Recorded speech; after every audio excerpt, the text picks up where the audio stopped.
차 한 대가 다리 위를 지나가는데 갑자기 다리가 무너졌습니다. 다음날 사람들은 어떤 뉴스를 듣게 될까요? 그 차에 타고 있던 불행한 가족의 이야기를 듣게 될 겁니다.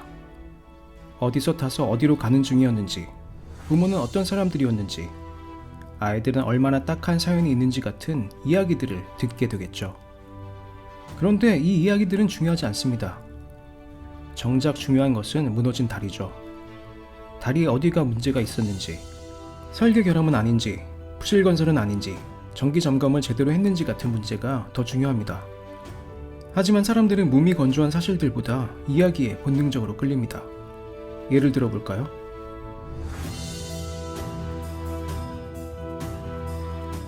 대다수 사람들이 두 번째 이야기를 더 잘 기억합니다. A는 단순히 일어난 일을 사실로 묘사했고 B는 의미가 들어있기 때문이죠. 분량만 생각하면 A 이야기가 더 짧아서 효율적입니다. 하지만 우리 뇌는 그렇게 작동하지 않죠. 조금 길어도 의미 있는 인과관계가 있는 이야기를 선호합니다. 그래서 이야기를 풀어가는 식의 광고가 제품의 장점을 나열하는 광고보다 효과적입니다. 뉴스도 마찬가지입니다. 객관적인 사실을 나열하는 뉴스보다 마치 드라마처럼 스토리가 있는 뉴스가 더 인기 있죠. 대다수 언론이 자극적인 이야기를 만드는 데 혈안인 이유가 다 있습니다. 드라마 같은 이야기, 자극적인 스토리가 돈이 되기 때문이죠. 2008년 금융위기 당시의 뉴스를 봐도 그렇습니다. 객관적인 사실보다는 이야기에 집중합니다. 뉴스에서는 당시 금융위기의 원인에 대해 전 FRB 기장인 앨런 그린스펀이 파생 상품을 너무 느슨하게 방치한 실책 때문이다 라는 그럴듯한 이야기로 단순화해버립니다. 사람들도 이해하기 쉽죠. 사실 금융위기는 여러가지 문제가 복합적으로 작용한 아주 복잡한 사건이었습니다. 심지어 10여 년이 지난 지금까지도 진짜 원인에 대해 의견이 분분할 정도죠. 그래도 이렇게 단순화한 뉴스는 이해하기 쉽습니다. 무엇보다 이런 단순한 이야기는 인기가 있어서 돈이 됩니다. 하지만 이런 이야기를 그대로 받아들이면 현실을 있는 그대로 보지 못하는 겁니다. 사실이 아니라 지나치게 단순화되고 왜곡된 이야기이기 때문이죠. 그래서 저는 이렇게 자극적이고 왜곡된 이야기들로 도배된 뉴스는 더 이상 보지 않습니다. 투자에서도 마찬가지입니다. 화려한 이야기에 현혹돼서 투자하는 경우가 많죠. 미국의 테라노스라는 회사 기억하시나요? 피 한 방울로 250여 종의 질병을 진단할 수 있는 혁신적인 진단키트를 출시해서 2015년 당시 기업 가치가 10조에 이를 정도로 유망한 유니콘 기업이었죠. 하지만 월스트리트 저널이 정밀 취재한 결과 테라노스의 화려한 스토리는 모두 사기로 밝혀졌습니다. 실제로 테라노스의 키트가 진단할 수 있는 질병은 10여 가지 정도뿐이었죠. 하루아침에 테라노스의 주식은 휴지 조각이 됐고 CEO 엘리자베스 홈즈 역시 사기꾼으로 전락했죠. 모두 화려한 이야기에만 현혹된 결과였습니다. 테라노스는 믿을만한 논문이나 최소한의 실험 데이터도 발표한 적이 없었죠. 화려한 스토리보다 재미없지만 객관적인 팩트가 더 중요한데 말이죠.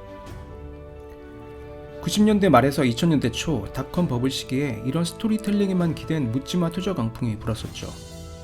대표적으로 세롬 기술 같은 회사가 있습니다. 1,900원 정도 하던 주가가 6개월 만에 거의 150배가 상승해서 28만원이 넘어갑니다. 한때 4대 재벌을 합친 것보다 큰 시총을 달성하기도 했습니다. 하지만 사업이 실패하며 2001년 법정 관리로 넘어가고 맙니다.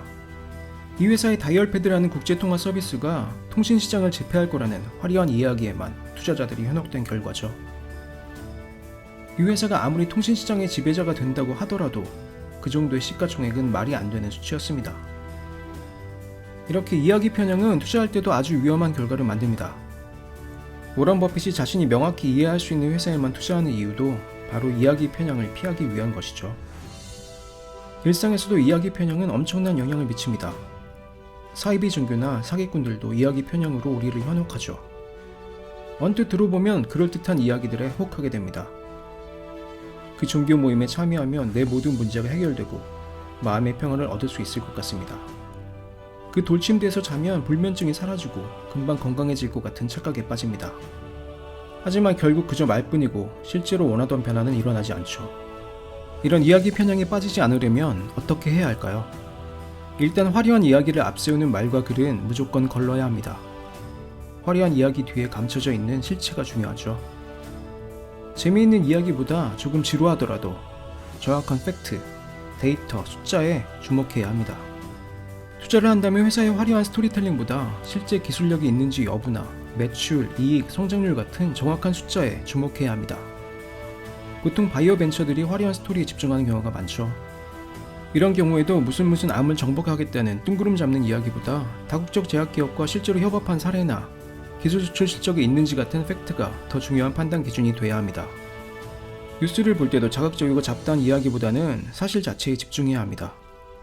이야기 이면에 어떤 팩트가 있는지, 정확한 데이터나 숫자는 무엇인지에 의식적으로 집중해야 이야기에 현혹되지 않고 올바른 판단을 할 수 있죠. 사람을 판단할 때도 그 사람이 말하는 이야기보다 행동으로 판단해야 합니다. 이야기는 왜곡될 수 있지만 행동은 속이기 어렵기 때문이죠. 이렇게 이야기 편향은 우리 판단력에 큰 영향을 미칩니다. 왜곡되고 단순화된 이야기가 현실을 있는 그대로 볼 수 없게 하죠.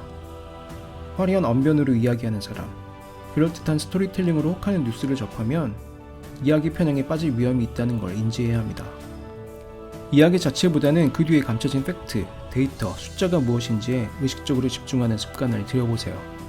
이야기 편향에 빠지는 위험을 현저히 줄일 수 있습니다.